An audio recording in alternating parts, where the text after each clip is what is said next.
বন্ধুরা, এই চকলেট খাওয়ার প্রচলন শুরু হয় 1750-এর দিকে। সবার আগে ধর্মীয় কোনো অনুষ্ঠান অথবা কোনো বিয়েতে এই চকলেট খাওয়া চলতো। আর এই চকলেট খাওয়া হয় পুরো পৃথিবীতে মিষ্টি জাতীয় বা লোভনীয় খাবার হিসেবে। প্রতি বছর সারা পৃথিবীতে 3 মিলিয়ন চকলেট উৎপাদন করা হয়। বর্তমান সময়ে চকলেটের ওপর পুরো পৃথিবীতে অনেক বড় অর্থনৈতিক ভূমিকা রয়েছে। এবার আসা যাক পৃথিবীতে সবচেয়ে বেশি কোথায় উৎপাদন করা হয় চকলেট। চকলেটের জন্মভূমি আফ্রিকাতেই। আফ্রিকায় 25°C এবং 80% আর্দ্রতায় চকলেট উৎপাদনের জন্য খুবই উপযোগী।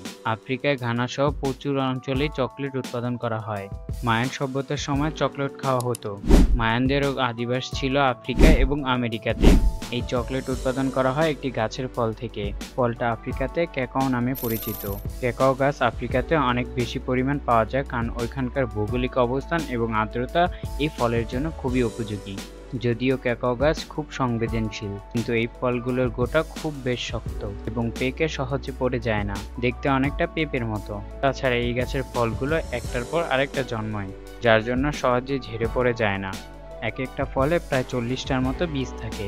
চকলেট উৎপাদন শুরুতে ক্যাকাও ফলটিকে গাছ থেকে পেড়ে নেওয়া হয়।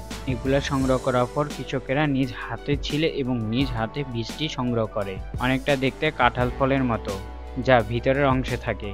সেই বীজটিকে আলাদা করে এবং একটি আর্দ্রতার মধ্যে চাপা দিয়ে রাখা হয়, যেখানে ব্যাকটেরিয়াগুলোকে মারা যায়, যার সময় 3 থেকে 9 দিন, এবং সেটি শেষ হলেই পরবর্তীতে রোদে শুকাতে দেওয়া হয়, যার জন্য বীজের থেকে যত ধরনের ময়লা এবং ব্যাকটেরিয়া থাকে সবগুলো দূরে চলে যায়। চকলেটের আসল রূপ দেখতে পাওয়া যায়। শুকানোর পর এই বীজগুলোকে পুড়িয়ে তৈরি করা হয় কোকো বিন, যেগুলোকে আরও একবার রোদে শুকাতে দিতে হয়।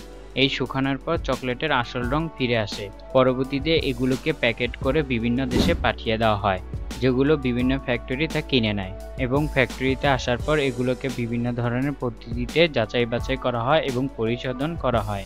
এরপর বিনগুলোকে উপযুক্ত মাপ হিসেবে বিনগুলোকে কেটে ফেলা হয়। সবগুলো বিন একই আকারে করা হয়, যাতে চকলেট বানানোর সময় কোনো ধরনের সমস্যা না পেতে হয়। এরপর বিনগুলোকে মেশিনে রোস্ট করা হয়। রোস্ট করার কারণে কোকো ওয়াটারের পরিমাণ 7% থেকে 1%-এ নেমে আসে। এরপর মেশিনের মাধ্যমে এগুলোকে গোলানো হয় এবং কিছু কিছু পাউডার হিসেবে রাখা হয়। মেশিন থেকে ভালো করে ঝরঝরিয়ে নেয়। তখন যে যার মতো ইচ্ছে করে চকলেটের আকারও দিতে পারে। এতে বিভিন্ন কোম্পানি বিভিন্ন রকম করে দিতে পারে। মেশিনের সাহায্যে এক একটার পরিমাণ এক এক রকম হয় এবং পরিমাণ অনুযায়ী প্রত্যেকটা চকলেট বা প্যাকেট তৈরি করা হয়। এতে করে এক ফোঁটাও নষ্ট হয় না, যার কারণে বাজারে এর দাম অনেকটাই বেড়ে যায়।